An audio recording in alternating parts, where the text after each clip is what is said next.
Maseret Chagiga Daf Chaf He, nous commençons Daf Chaf Dalet Amud Bet, les 7 dernières lignes à la Mishnah, Chomer Bateruma. Nous avons un Daf qui est bien plus facile que les Dapim précédents. La Mishnah nous enseigne Chomer Bateruma. Au début du Pérek, nous avons vu Chomer Bakodesh. Les Chumrot entre Kodesh, un aliment saint, Kodesh, c'est-à-dire d'un korban qu'on va sacrifier, c'est-à-dire d'une bête qu'on a sacrifiée sur le Misbéach. Donc un morceau de viande d'un korban est appelé Kodesh. Les farines qu'on devait offrir au Beth Amikdash, même si une partie était mangée par les Kohanim, cette partie est aussi appelée Kodesh. De même, le vin qu'on devait verser sur le Misbéach ou l'huile qu'on mélangeait avec les farines, tout ceci est appelé Kodesh. Teruma, c'est tout prélèvement qu'on donnait au Kohen, donc appelé Teruma, la Trouma Gdola, la Troumat Maaser, d'une récolte qui a poussé en Eretz Israël. Nous avons vu dans la première Mishnah les 10 ou 11 ma'alot, différences entre Kodesh et Teruma. Nous avons vu que Kodesh était plus chamour, c'est-à-dire les Chachamim avaient été plus stricts pour le Kodesh que pour la Teruma. Ce sont bien sûr des ma'alot, des différences midé Rabbanan, puisque minatora, où c'est pur, où c'est impur, on n'a pas fait toutes ces différences. Il y a quand même une différence minatora entre Revi'i et Shlishi. C'était peut-être minatora, ça dépend des deux explications de Rashi. Là, la Mishnah va nous enseigner les chumrot qu'on trouve Bateruma plus que pour Kodesh. Alors là où les Chachamim ont été plus stricts à propos de la Teruma. Chomer Bateruma, voici la chumra de Teruma chez Yehuda, en Judée. Ne'emanim al tarat yain veshemen kol imot hashana. On pouvait faire confiance à un ignorant, à un Am Haaretz, qui ne connaît pas la halachot de Touma et Tahara, si cet Am Haaretz nous dit ce vin ou cette huile est pure. Et donc, dans le cas où un Maaretz a sanctifié pour faire un don au Beth Amikdash de Yain, Shemen, il a préparé pour le Beth Amikdash du vin ou de l'huile, dans ce cas-là, on le croit toute l'année Kol Yemot Hashana. Donc Rashi précise, on a préparé Beshat Agitod Vabadim, au moment où on avait l'habitude de presser le vin et les olives, et le Hamaretz a gardé ensuite tout au long de l'année ce vin ou cette huile, et il nous dit que c'est pur, il n'y a eu aucune impureté, je lui fais confiance. Pourquoi ? Parce que le Hamaretz, à ses yeux, Kodesh est très important, et donc, s'il nous dit que c'est pur, on peut lui faire confiance. Alors que pour la Teruma, on ne peut pas croire le Hamaretz toute l'année.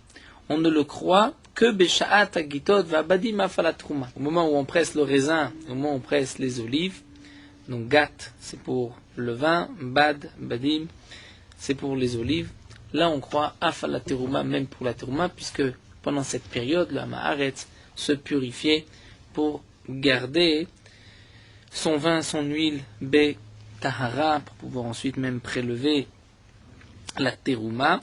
Donc le Hamaretz, on pourra lui faire confiance sur la Teruma seulement pendant cette période, mais pas toute l'année. Alors que pour Kodesh, on peut lui faire confiance toute l'année.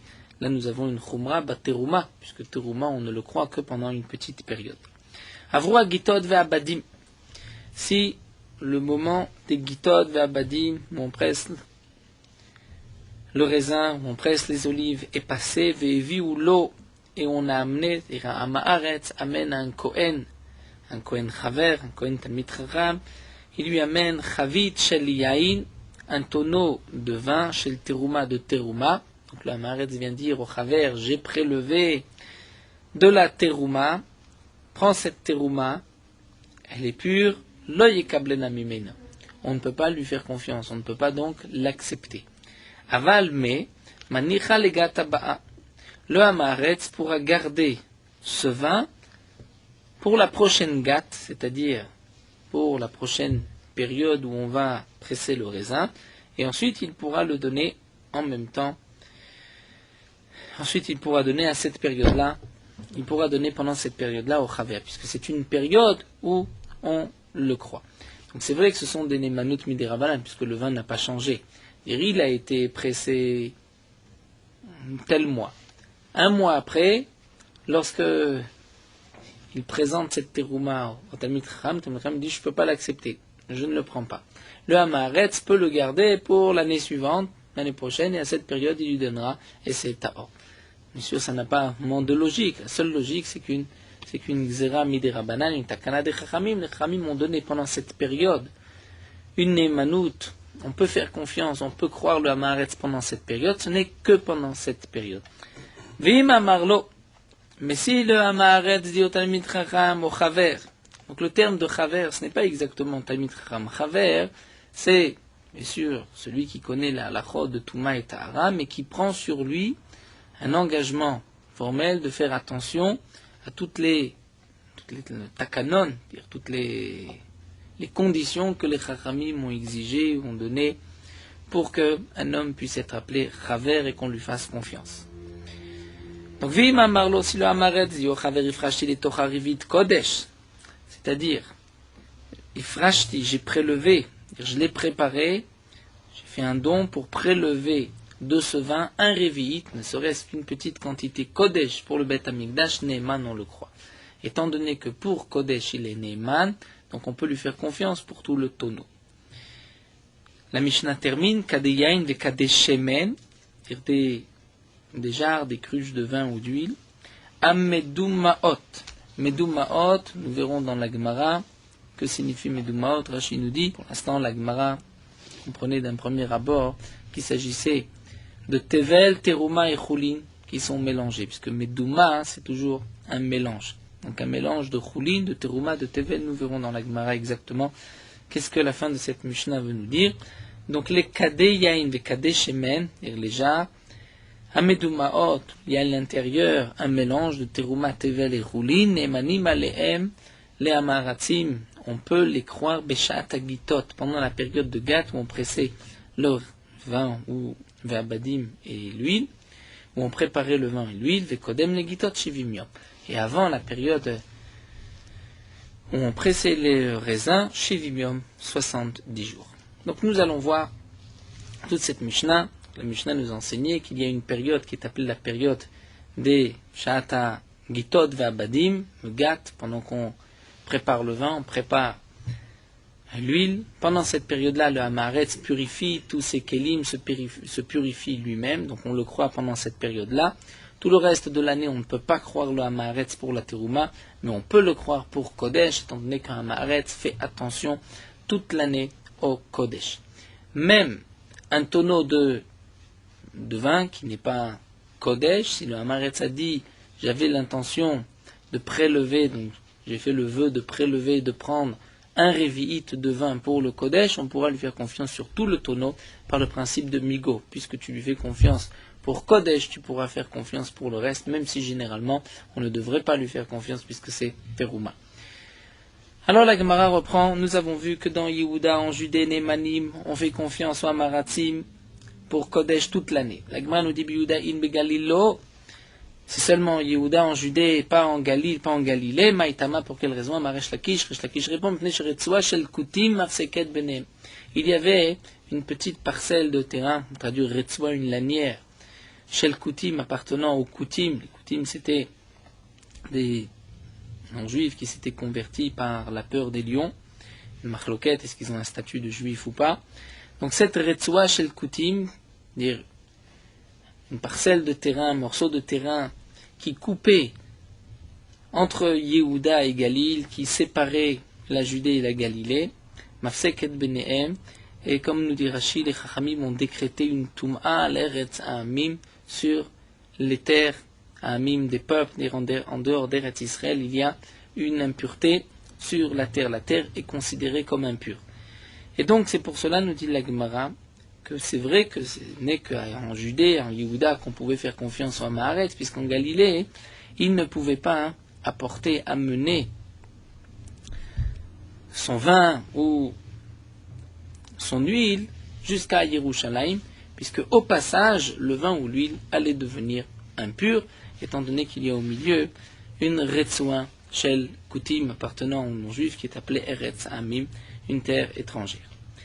Alors nous dit la Gemara, malgré tout, Vinitav, Beshida Teva ou Migdal. On pourrait transporter de l'huile ou du vin dans une armoire, dans un coffre fermé, une boîte fermée. Et nous avons une règle que si on met dans une boîte quoi que ce soit, même si on passe sur Eretz Ha'amim, il n'y a pas d'impureté puisque c'est un Ohel qui fait séparation avec le sol, et donc le vin, l'huile, ne se trouve pas dans le sol, n'est pas ma'il, n'est pas au-dessus du sol impur. Alors l'Agma nous dit, ça ne marche pas, pourquoi Mané Rebi, puisque l'auteur de notre Mishnah, on va dire que c'est Rebi, qui a dit Ohel Zerou Klav Shme Ohel. Un Ohel qui est métaltel, qui est mobile, n'est pas considéré comme un Ohel, ne peut pas faire écran avec la Toum'a. C'est la question de l'avion. Est-ce que l'avion est un Ohel Zarouk ou pas? Est-ce qu'il va passer au-dessus d'un cimetière? Est-ce qu'il y a eu une impureté ou pas? Détania, comme nous avons vu dans une Braïta Nichnas l'Eretz Ha'amim Beshida Teva ou Migdal, si quelqu'un rentre, donc un homme, par exemple un Kohen qui doit être pur, qui rentre Eretz Ha'amim en dehors d'Eretz Israël, dans une Shida, dire un Kof, Teva, une boîte, une armoire, Migdal, une sorte de petite armoire, Rabbi Metameh, Rabbi Sebi, Rabbi Da Metaher. D'après Rabbi c'est Tameh, Rabbi Sebi, Rabbi Da c'est Tahor. Puisque d'après Rabbi, ce n'est pas considéré comme un Ohel. Donc si c'est ainsi, on comprend pourquoi les habitants de Galilée ne pouvaient pas amener leur vin à Yerushalayim au Beth Amikdash. Veleitua bekli cheres amukav samit patil. Nous dit la Gemara, on pouvait mettre du vin dans un ustensile en terre cuite. Amukav samit patil. Dire on avait fermé le couvert, on l'avait sur les côtés scellés. Et dans ce cas-là, nous avons une halakha que tout ce qui se trouve à l'intérieur est séparé de l'extérieur, puisque le kli cheres ne reçoit pas d'impureté de l'extérieur, du dos du kli cheres, comme nous l'avons vu. Donc même lorsqu'on transporte le kli cheres, il n'y a pas d'impureté qui peuvent toucher les aliments qui se trouvent à l'intérieur, puisqu'il faut que l'impureté entre à l'intérieur du kli cheres, et là, il est bien fermé. Amar Rabbi Eliezer répond, Shonin en ekdesh nitzol betzamit patil. Nous avons une halakha, c'est-à-dire les Amoraïm, les Tanaïm, nous dit Rashi, enseigner une braïta, que le Kodesh, c'est-à-dire tout ce qui servait au Beth Amikdash, ne peut pas être sauvé dans un Tzamit Patil, c'est-à-dire à l'intérieur d'un Kli Cheres, même s'il est bien fermé. La Tanya demande la Gemara, mais pourtant nous avons une braïta qui nous dit un Khatat Nitzelet Betzamit Patil, que c'est seulement Khatat, c'est-à-dire Khatat, l'eau mélangée avec les cendres de la vache rousse, qui n'est pas Nitzelet Betzamit Patil, si on le met dans un Keli, en terre cuite, même bien fermé, prenons le cas dans une pièce où il y a un mort, eh bien le khatat qui se trouve à l'intérieur est aussi impur. Puisque c'est marqué en khatat et que la braïta précise le khatat n'est pas nitzol, donc maïlav, je comprends que à kodesh nitzol, ce qui est en dessous de khatat, dire les korbanot, en dessous de la paradouma, eh bien c'est nitzol. Donc le kli cheretz peut les purifier, les garder dans leur pureté. La Gemara répond l'eau. La Mishnah, la Braïta n'a pas voulu dire en khatat pour exclure le Kodesh, mais pour dire ainsi hamayim shenan mekudashim mitzalim mitzamit patil. C'est-à-dire que la Braïta vient dire, lorsque l'eau est déjà mélangée avec les cendres de la vache rousse et que tu as mis toute cette eau dans une jarre de terre cuite et que tu as bien fermé et qu'elle se trouve dans un endroit sous le même toit qu'un mort, là, l'intérieur est impur. Mais si tu as mis juste de l'eau qui était réservée à ce mélange, mais qui n'a pas été encore mélangée, là, dans ce cas-là, c'est ce que la Braïta vient exclure, dans ce cas-là, ce n'est pas impur. Et la Gemara termine, va amar Oula, pourtant Oula a dit, Chavraya, que nos amis qui se trouvent en Galilée, Matkan, Begalila, dire les Chaverim, Chavraya, les Chaverim purifiés en Galilée, leur huile, leur vin. Donc on voit qu'il y a une possibilité de purifier en Galilée, donc certainement de pouvoir l'amener au Beth Amikdash. L'Agma répond non, Manichim, Uchiavo Eliyahu Veitarena. Il purifiait, mais il laissait sur place, dès que lorsqu'Eliyahu Hanavi viendrait, Veitarena, il purifierait cette terre, c'est-à-dire, nous dit Rashi, il montrerait quel est le chemin qui n'est pas Me'eretz Ha'amim, quel est le chemin qui est pur par lequel on peut passer. Donc ici, l'Agmara nous explique qu'effectivement, en Judée, en Yehuda, on pouvait faire confiance à tout Hamaretz toute l'année pour tout ce qui est Kodesh, parce que le Hamaretz a peur du Kodesh, il fait attention au Kodesh, c'est pour le Beth Amikdash, donc il ne ment pas lorsqu'il dit que c'est pur, c'est pur. Malgré tout, en Galilée, On pouvait aussi faire confiance en Galilée Amaretz, mais celui qui habitait en Galilée n'avait pas la possibilité de faire passer du vin ou de l'huile, étant donné qu'il y avait une terre de Chutz Laaretz qui séparait entre la Galilée et la Judée. Yerushalayim se trouvait en Yehuda, et donc sur le passage, cette huile ou ce vin serait devenu impur. Et nous avons vu qu'il n'y avait pas moyen, ni dans une boîte, puisqu'on pense comme Rébi que Oel Zarouk n'est pas un Oel, ni dans un Keli Cheres bien fermé, étant donné que En Ekdesh Nitzol Betsamit Patil, que ce n'est pas suffisant pour le Ekdesh. Là, il y a une question qui est évidente, qui saute aux yeux, c'est la question de Tosfot. Puisque le passage entre Yehuda et la Galilée ne peut pas se faire sans impureté. Donc c'est une impureté de mort, puisque les Khamim avaient décrété sur Chutz Laaretz que c'est impur, étant donné que parfois les gens, les non-juifs, enterraient n'importe où leurs morts. Donc on pouvait à chaque moment passer sur un mort. Si c'est ainsi, Tosfot pose la question au nom de Rav Elchanan dans Tosfot, comment on pouvait purifier ceux qui étaient impurs en Galilée? Il fallait leur amener des cendres de la paradouma, mais au passage, ces cendres allaient devenir impures. Tosfot nous dit, donc il est évident bien sûr qu'on ne pouvait pas faire une paradouma en Galilée, puisque ça devait se faire à Yerushalayim. Tosfot répond, peut-être qu'il y avait un petit chemin par lequel on pouvait passer sans rendre impur ce qu'on transportait. Mais c'est seulement pour une petite quantité comme mechatat, comme ce mélange d'eau et de cendres de la vache rousse. Mais pour transporter de l'huile ou du vin, il fallait un chemin un peu plus large, et ça, on n'avait pas ce chemin, il était impur.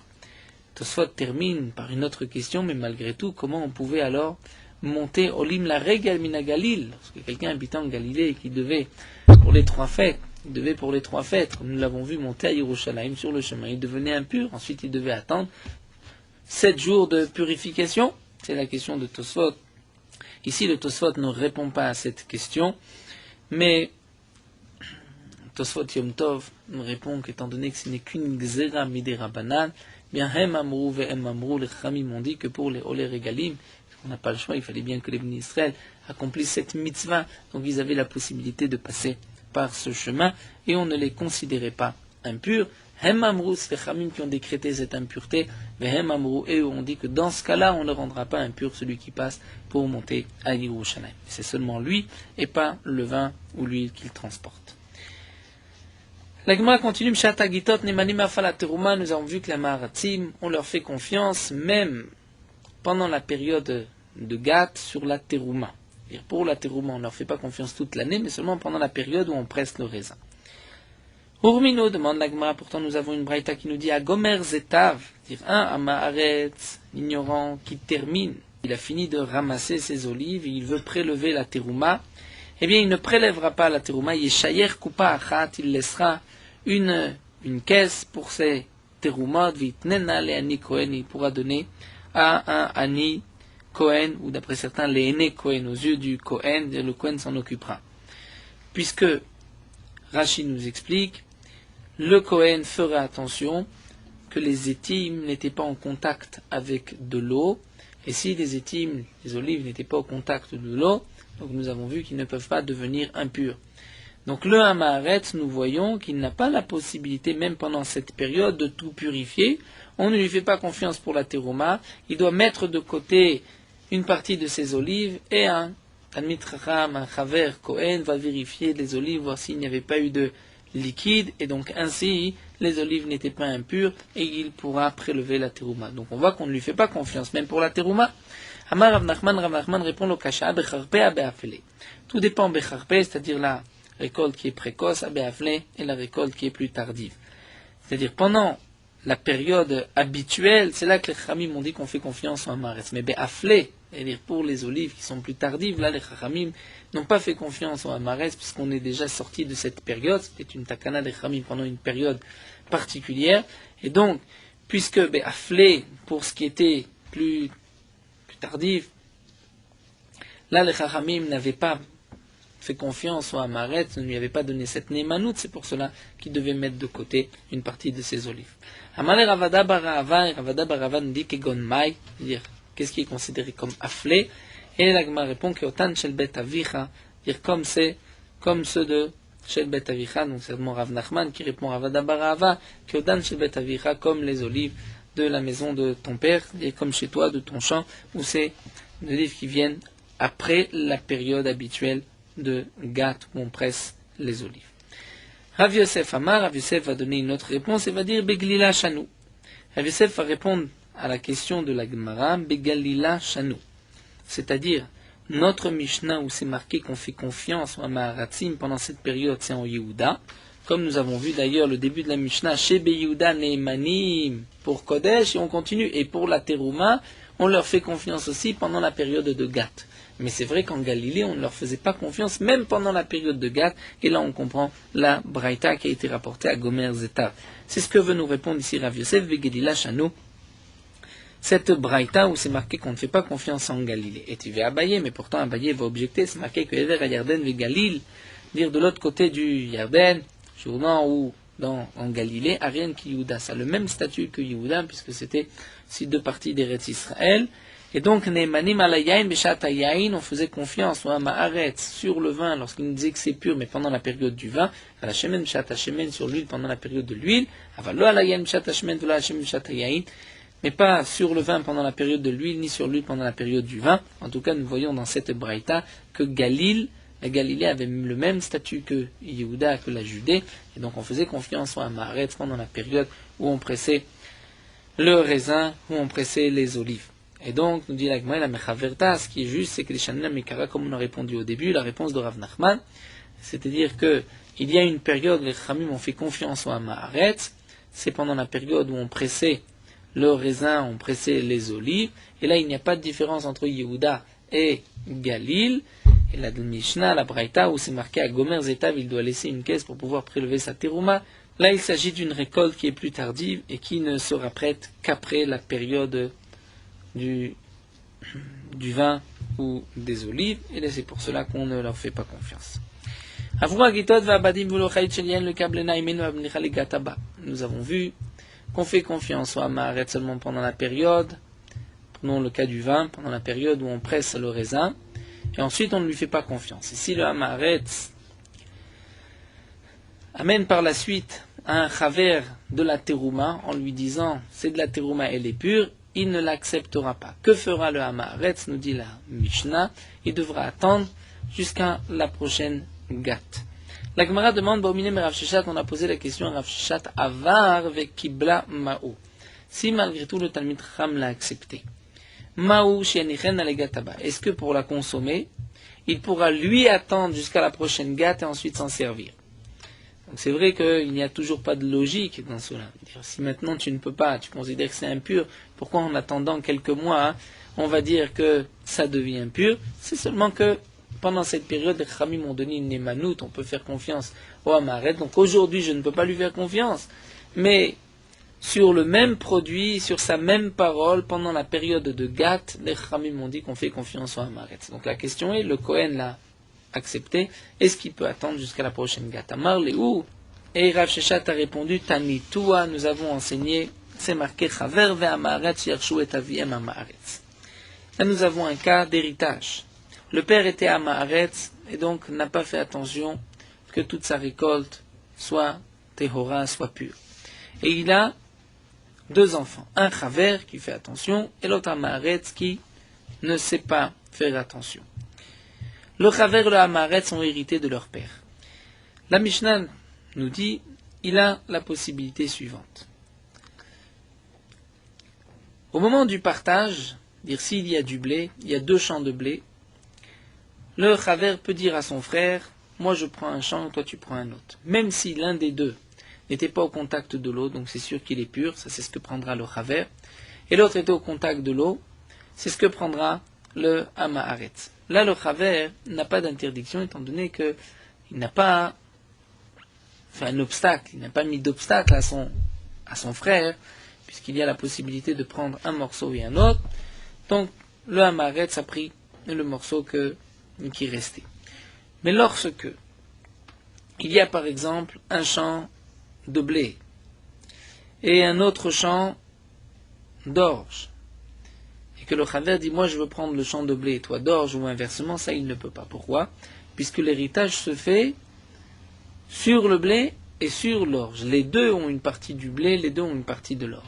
Donc si c'est ainsi, le chaver va se débarrasser de ce qui est pour lui impur et le donner à son frère. Ça, il n'a pas le droit, c'est l'ifni hiver.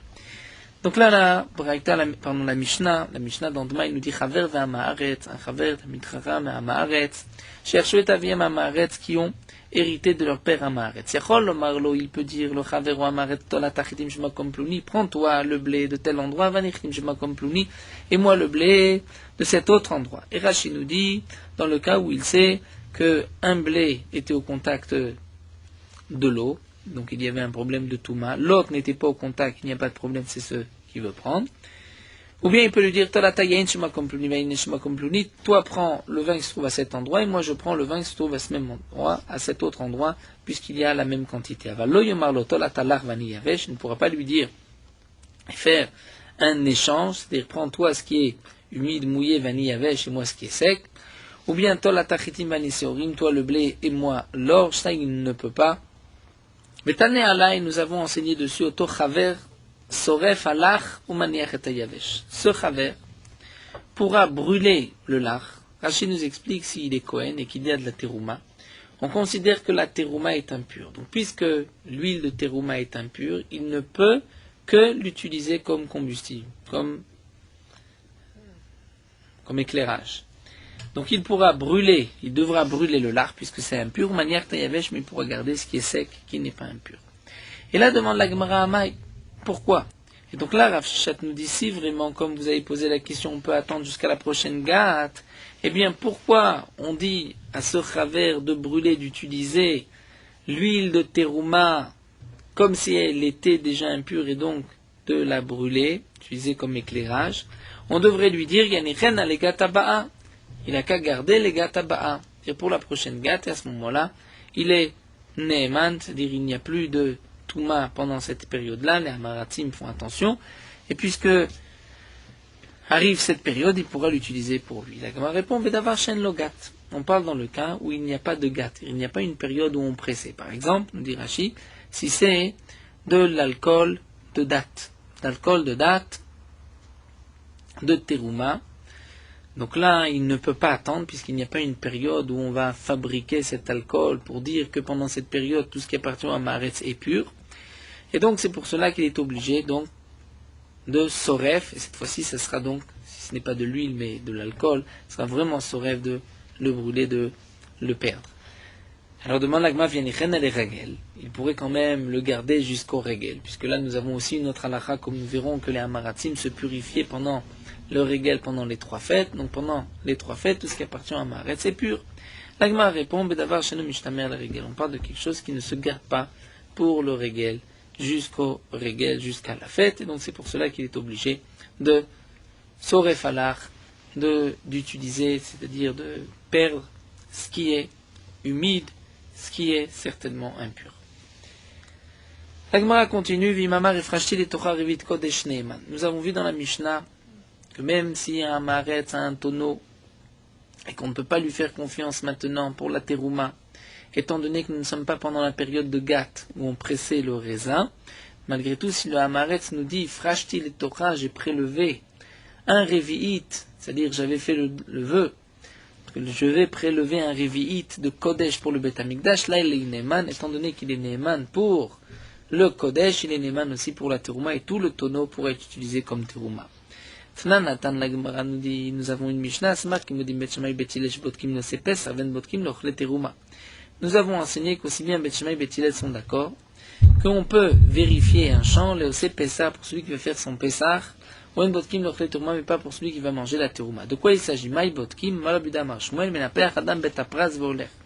Dire le din de Betapras, nous avons déjà vu plusieurs fois, lorsque dans un champ, il y avait une tombe qui a été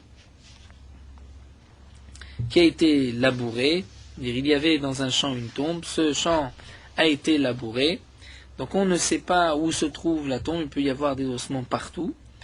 Eh bien, nous avons une halakha, un homme peut se mettre à 4 pattes, souffler devant lui, et s'il y a un petit os, il va le déplacer, et il ne deviendra pas impur.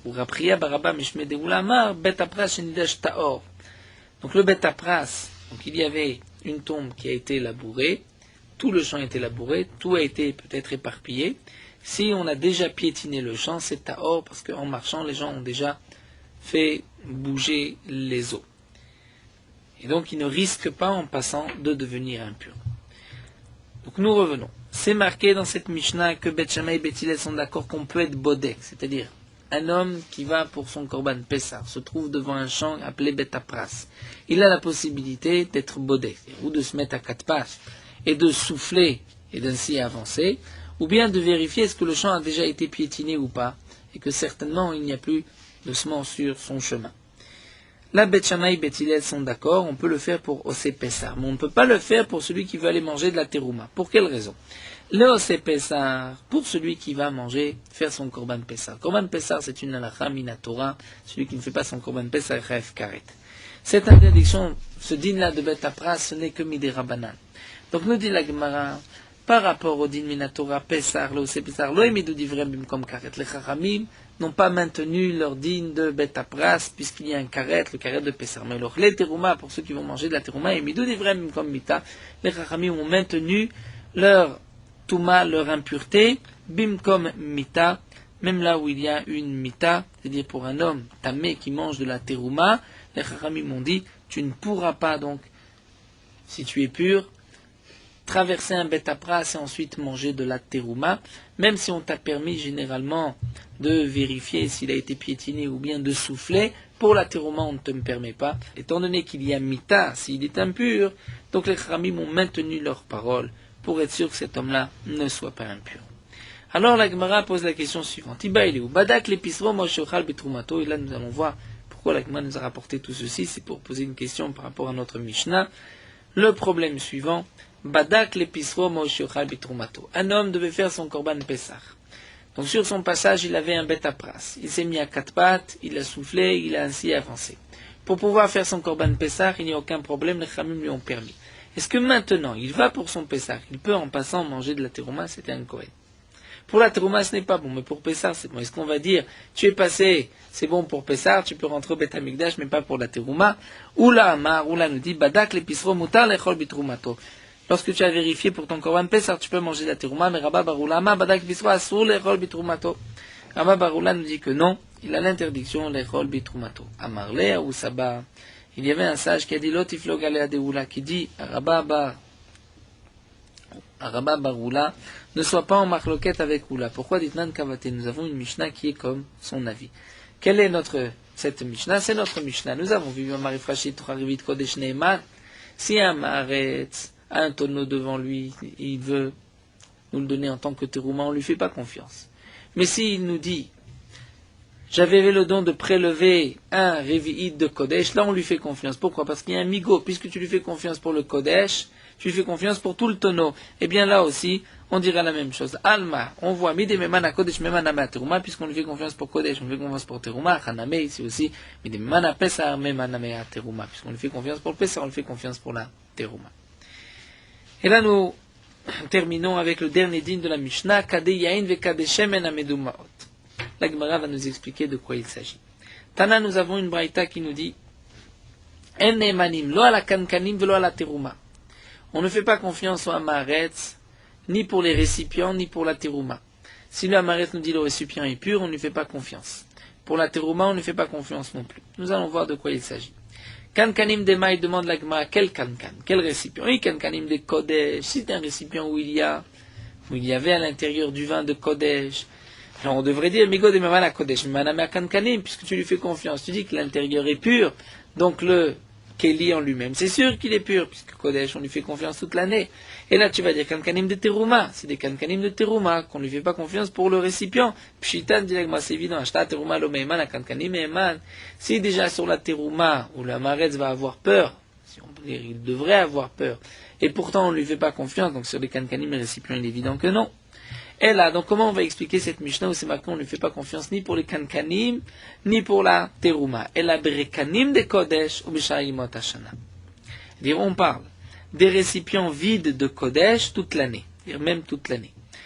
Une fois qu'on a versé ce que contenait ce récipient, donc il y avait du vin de Kodesh, on a versé le vin, le Hamaharetz, on lui a fait confiance pour le vin, et bien maintenant, une fois que le récipient est vide, on ne peut plus lui faire confiance pour le récipient devient automatiquement tamé, dire toute l'année.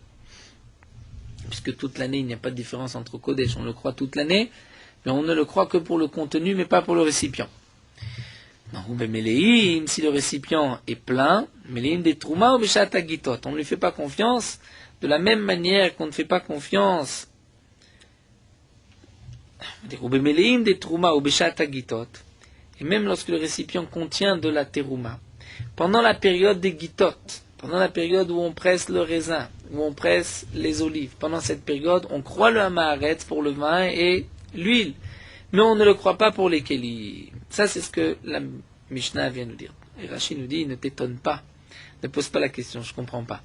L'intérieur, on lui fait confiance pendant cette période-là, et l'extérieur, on ne lui fait pas confiance. Il dit oui. Nous avons une Gemara qui nous dit plus loin, les récipients sont impurs, alors que ce qui est à l'intérieur est pur. Donc nous voyons ici de cette Braïta. Pour Kodesh, on a fait confiance toute l'année, mais seulement sur ce qui était à l'intérieur, mais pas sur le récipient. Une fois que le récipient a été vidé de son contenu. Mais lorsque nous avons et le récipient et le Kodesh, le tout, on fait confiance au Hamaharetz toute l'année. Pour la terouma, c'est différent. Pour la terouma, même lorsque la terouma se trouve dans le récipient est considéré comme impur et la terouma comme pure. La Gemara continue et nous dit dans notre Mishnah, nous avons vu les récipients, les jarres de vin ou d'huile à medumaot mélangés. Que signifie mélanger? Maïla, medumaot et terouma. N'est-ce pas que medumaot signifie qu'il y a à l'intérieur un 10 mois de terouma, c'est-à-dire il y a une récolte tevel qu'on n'a pas encore prélevée et qu'on va bientôt prélever de la terouma, donc la terouma est mélangée à l'intérieur. Et la Mishnah nous dit qu'on lui fait confiance sur les récipients aussi. Donc on voit qu'un récipient qui contient une récolte tevel, on n'a encore fait aucun prélèvement. Eh bien la Mishnah nous dit qu'on lui fait confiance sur le récipient aussi, Nemanim Aleem, au moins Beshat Agitot. Et là nous venons de dire le contraire. La Gemara répond non, Amred Berabechiga, on parle de Medumaot de Kodesh. Il s'agit d'un récipient qui est mélangé avec du Kodesh. Puisqu'il est mélangé, il y a dedans un mélange de Kodesh, c'est pour cela qu'on lui fait confiance même sur le récipient comme nous avons vu. Mais demande la Gemara, c'est impossible, mais dis-moi les Kodesh. Dire une récolte, lorsqu'elle a poussé en Eretz Israël, qu'on l'a ramassée, on doit prélever la terouma. Donc la terouma se trouve à l'intérieur, le tout est appelé tevel, tant qu'on n'a pas pris la terouma, et la terouma se trouve à l'intérieur. Donc il y a une terouma mélangée à l'intérieur. Mais le kodesh, ce n'est jamais un kodesh mélangé, puisqu'il ce n'est pas un prélèvement kodesh, prélèvement un pourcentage sur une quelconque récolte. Donc comment tu peux employer le terme de 10 mois? On ne peut pas dire 10 mois. Comment tu peux dire Medumaot des Kodesh, que c'est du Kodesh qui est à l'intérieur? Mika, dis-moi les Kodesh. Amred Berabile, on dit Bemeter et Tivlo litol menu nesachim. On parle dans un cas particulier où c'est un homme qui a purifié son tevel pour pouvoir par la suite prendre des nesachim. C'est-à-dire, il a du vin tevel, il va par la suite prélever de ce vin la terouma, et ensuite une partie du tevel, il s'en servira pour des nesachim pour verser sur le misbeach. Et donc c'est pour cela, nous dit la Gemara, que ces récipients kadeh yain ve kadeh shemena medumaot, où il y a un mélange de tevel, c'est-à-dire de terouma, donc il y a à l'intérieur du tevel, c'est choulin et terouma, et il y a aussi du kodesh, puisqu'il a l'intention d'utiliser pour le kodesh, lorsque le tout est mélangé, on lui fait confiance même sur le récipient. Pourquoi? Parce qu'on lui fait confiance pour le kodesh. Et migo de kodesh, on lui fait confiance sur le reste. C'est ce que l'Agma nous dit, et on termine, Kodem Negitot Shivim, on lui fait confiance pas seulement pendant le Gat, mais aussi 70 jours avant. Amarabaye, il nous dit, Shmamina, on peut déduire de là que Dinaou, le din, la halacha, et que il avait harissa, c'est sur les épaules, c'est-à-dire sur la responsabilité du haris, du métayer, les mitrar, agoulfe, shivim, yomin, de se fatiguer, de rechercher des jarres, des kelim, pour le vin ou l'huile, Shivim, Yomin, 70 jours, mais qui même Matzerta, avant la période où on va presser le raisin, ou la période où on va presser les olives. Puisqu'on voit ici qu'on lui fait confiance même 70 jours avant. Donc nous avons vu qu'effectivement, les récipients de Kodesh sont différents des récipients de Teruma. Les récipients de Teruma, on ne croit pas le Hamaharetz, même si on va croire pour la Teruma qui se trouve à l'intérieur, mais on ne croit pas pour le récipient. Alors que pour Kodesh, on le croit même pour le récipient. Quelle est la différence? Rashi nous dit, sorte de Gnaï, c'est-à-dire ça ne se fait pas vis-à-vis du Bet Hamikdash, où il va y avoir une partie, et on a du vin, qui est pur, mais le récipient est impur. Vis-à-vis de la Teruma, Ramim n'était pas roché, vis-à-vis du Bet Hamikdash, de dire voici du vin qui provient d'un récipient qui est considéré comme impur, mais le vin est pur, ça c'est impossible.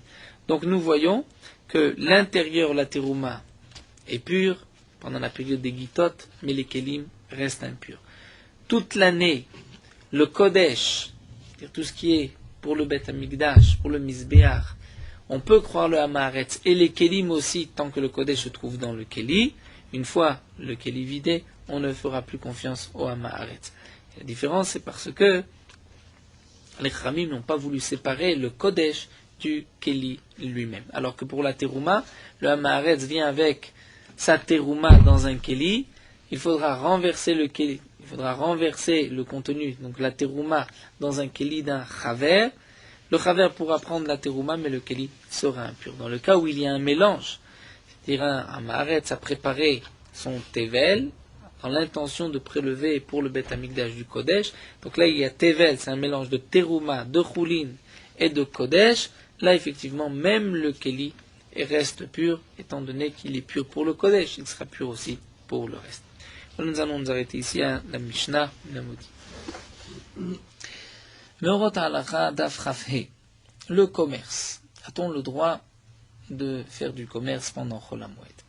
Donc le commerce qui n'est pas pour le besoin de la fête, les Khamim l'ont interdit pendant Chol HaMoed, que ce soit d'acheter ou de vendre de la marchandise. La raison pour laquelle les Khamim ont interdit ce commerce pendant Chol HaMoed, c'est mipnei ha-Torah, parce qu'on risque de se fatiguer, d'être préoccupé, de prendre du temps, et on ne va pas pouvoir s'occuper de la fête, profiter et se réjouir de Yom Tov. De même, on ne pourra pas suffisamment étudier pendant Chol HaMoed. Le commerce qui est interdit pendant Chol HaMoed, c'est même Kol Shiu, c'est-à-dire tout commerce, n'importe quel prix, n'importe quelle quantité, étant donné que dès qu'on commence, on risque ensuite de continuer et de ne pas s'arrêter, et on risque donc de diminuer la simra de la fête. Si un homme a de la marchandise et que s'il ne la vend pas, il risque de perdre même le capital qu'il a investi, c'est considéré comme davar à aved, donc il y a un risque de perte, on pourra le vendre pendant Chol HaMoed. Mais si on ne va pas perdre le keren, le capital, mais on pense que maintenant, en vendant cette marchandise, on pourrait gagner plus que si on attendait après Chol HaMoed, ceci est considéré comme meniat revar, c'est-à-dire nous allons s'abstenir de gagner, ne pas gagner de l'argent, ce n'est pas considéré comme un hefsed et ce n'est pas davar aved, on n'aura pas le droit de le faire pendant Chol HaMoed.